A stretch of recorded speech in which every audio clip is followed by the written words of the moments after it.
Hello world, it's Dave again, and I got another response video today that's going to talk about when you first arrive in Japan and when you're just transitioning into the workload. This is to say, to go beyond when you've gone through your training. This is when you've actually moved into the teaching and you're at the schools. And it's in response to an email I got from the lovely Ariana. And I've been talking to Ariana a little bit, and she was talking about, just the cost of coming over.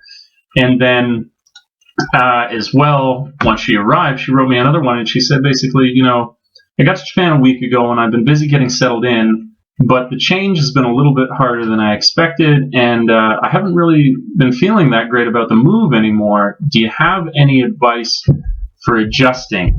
And I do have some advice, and I told her, as opposed to maybe just writing back in an email, it'd be worth making a video because this is something I've thought about a lot and was a big part of my arrival too. So a thing that I'm really into, I really enjoy, is books on neuroplasticity. I love this idea that with the new science coming out regarding this, that the brain has the ability to change. There's sort of, there's like, what do they call it? They call it like functionalist or behavioralist, was the old way of thinking, the old paradigm. And this way of thinking used to believe that you can't teach an old dog new tricks, but with neuroplasticity, it basically means that our minds, even in an adult state, are able to change themselves. And then I'm reading a new book now where it's talking about how free will actually plays a role in this, where a lot of people, again, the behavioralists have this idea that even if you make a choice, that choice is like anything else in your body, a chemical reaction, whereas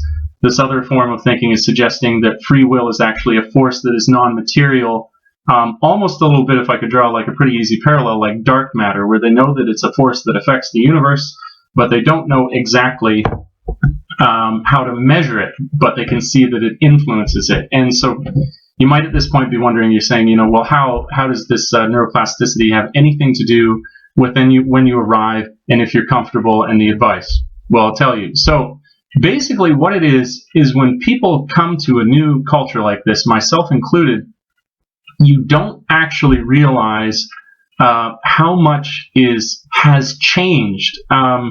Now, it's one thing when you're in a familiar place. You might think to yourself, why do I feel so down? When I moved, when I was at home, I never felt this kind of transitional thing. And then you would go on to think, well, I suppose I am in Japan, but you keep then rationalizing to yourself that it isn't even that big of a change. I'm just not liking it here. And that would be a mistake. What you must realize is that everything is different, and you can do this from like the sort of the neural maps you're making for where it is that you're going, the sort of food that you're eating, the place that you sleep. Entirely, your world has changed, and it's only natural. One of the, if not the biggest thing that humans resist, it's change. And one of the things that makes us feel most uncomfortable is change. And you could have not changed more in your life than to come to a country where they don't even speak your language. You've come to a place where, like I say, literally everything is different. And so I would say that my advice then is to accept that change is just a necessary part of the experience and kind of take it in stride. I would almost even suggest you kind of revel in it, realize that change that's occurring is a sort of neurogenesis. When you go through all this change, you're also creating new neural pathways to deal with it. That's what they know about neuroplasticity, is that they say, of all things that you could do, moving is one of the things that causes the greatest change in neuroplasticity or neurogenesis, that you actually create new pathways and new neurons and stuff.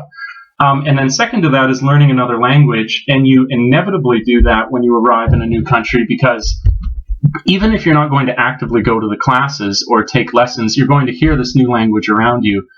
And so everyone, no matter how balanced you are, yes, you're going to, you might deal with it in a slightly different way, but I think people would be lying if they said that there wasn't some part of themselves that felt out of place. I think where we get in trouble with this is that the people who don't transition as smoothly are the ones who start to think more and more and more that this is a problem, as opposed to just a transition. And that's where, again, this is where neuroplasticity can work against you. If you believe that, if it is your will to identify that the problem is this new place and not that you're going through a transition, then that'll kind of be a self-fulfilling prophecy where you will believe that it will become true.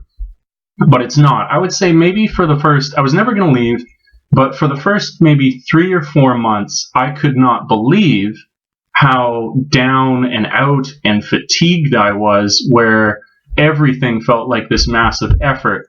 And, I said that things change, in terms of everything, in terms of your lifestyle, in terms of you outside of your work, let alone the fact that you've moved into a new job. This is another example where I can draw a parallel when you're at home.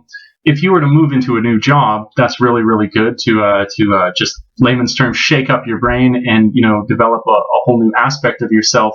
But try, doing that new job in another country where kind of the essence of that job is working with people who can't communicate as well to you, that you're going to have a really, really difficult time. And I guess I'm trying not to stumble along too much here. I say, almost revel in this, because you'll realize if you can get behind this transition, if you can accept it as something that isn't against you, but just a necessary part of your transition, you can enjoy it a little bit. And if you survive it, you'll realize afterwards that you kind of miss that sort of transition, because everything that you're doing right now, as uncomfortable it is, it's new, and new is exciting. And if you can, like I say, kind of remove yourself from the fact that it's not actually a bad thing you're experiencing, it's just a necessary part of change, and you can get in touch with more the excitement of the experience as opposed to just how uncomfortable it feels, then you'll have a really, really good time. And when you've moved far enough beyond it, like I say, I've made another video, it's called The Thrill Is Gone, you will miss this period of time. You will think, I kind of, now that I'm so familiar, it's almost boring again. I wish I was just as uncomfortable as I was before. And this extends then into the idea of just learning in general. Like, whenever we learn something, it's incredibly uncomfortable, and that's probably why, again, we're so resistant to learning, because it's changing us, and change is difficult. So yeah, that's kind of the idea. I also think as well, I can relate this to something. Maybe I can answer like two ideas in one here. And I've seen people react well to another video that I've made where I've talked about the first week of training in Interact, the company that I work for, and how my big problem was that I was over concerned. A lot of people would say ignorance is bliss, and I absolutely agree with that, but it's blissful if you're willing to stay in that state of ignorance.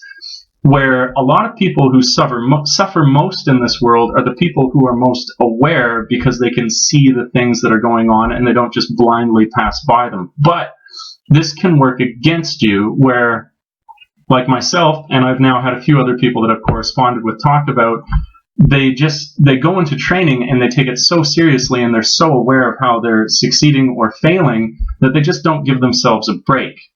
And what you need to do is, again, take that in stride and realize that if you are concerned about not doing so well when you arrive, or not handling the transition, a lot of the times the people who feel like they're not doing well in the transition are people who really, really cared about making a good transition, and they just want everything to go well, but then they end up beating themselves up, and you end up in this sort of negative feedback loop where it's not been the best move for you, and then you're like, well, I really wanted this to be, I guess I'm not worth that much if I can't go through a transition like this and handle it.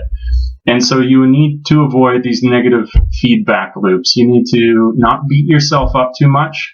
Be aware that a large part of why you are suffering, a large part of what is an issue for you, is really just the passing of change, and you will miss it when it's gone. So that's a little bit of a ramble, but I think it makes the point I want. And I'll just hammer it out so people can't say I ramble too much. Basically, change is uncomfortable, but be objective of the fact that it's just change. It's not something that's actually really wrong. Number two, that as you go through change, if you're somebody who's aware of wanting to do something well, that those people who are most aware, who most care about what can go wrong, as much as they pay attention to detail and might succeed where others fail, in some cases because they're so serious and so dedicated, will also put undue stress on themselves. And so don't do that, you know? Take things with a grain of salt. Take the fact that you simply want to be here as indication enough that you will succeed. You know, 9 times out of 10, we overblow the problems. The problems are overblown.